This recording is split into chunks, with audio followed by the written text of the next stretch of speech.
بسم اللہ الرحمن الرحیم۔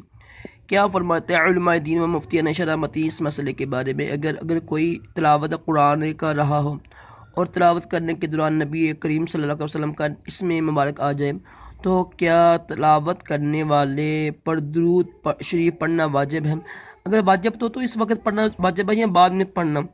ٹھیک ہے، اس سوال کرتے صورت میں درود شریف پڑھنا سرے سے واجب ہی نہیں ہے، نہ اس وقت جب تلاوت قرآن پاک میں نبی کریم صلی اللہ علیہ وسلم نام مبارک ہے، نہ بعد میں۔ البتہ افضل اور بہتر یہ ہے کہ تلاوت سے فارغ ہونے کے بعد نبی کریم صلی اللہ علیہ وسلم کی ذات برکات پر درود شریف پڑھیے۔ اگر کسی نے ایسا نہ کیا تو تب بھی اس میں گناہ نہیں ہے۔ فتاوی عالمگیری میں فتاوی عالمگیری میں ہے کہ اگر دوران تلاوت نبی کریم صلی اللہ علیہ وسلم کا نام مبارک آیا تو آپ صلی اللہ علیہ وسلم پر درود شریف پڑھنے کی نسبت بالترتیب تلاوت جاری رکھنا افضل ہے۔ پھر اگر تلاوت قرآن پاک سے فارغ ہونے کے بعد درود شریف پڑھے تو یہ افضل عمل ہے، اگر ایسا نہ کرے تو اس پر گناہ نہیں ہے۔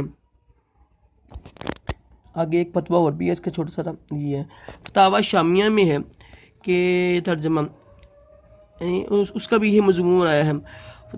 فتویٰ واسعہ میں بھی اس طرح سوال ہے، ایک شخص قرآن پاک پڑھ رہا ہے، اس کے کان میں حضور صلی اللہ علیہ وسلم کا نام مبارک اس میں پہنچا تو کیا اس پر درود شریف پڑھنا چاہیے یا بعد میں تلاوت یاد رکھیں؟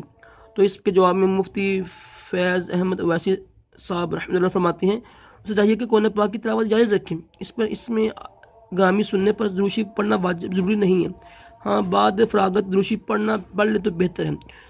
واللہ اعلم، عز وجل رسول اللہ صلی اللہ علیہ وسلم، صلی اللہ علیہ وسلم، صلی اللہ علیہ وسلم۔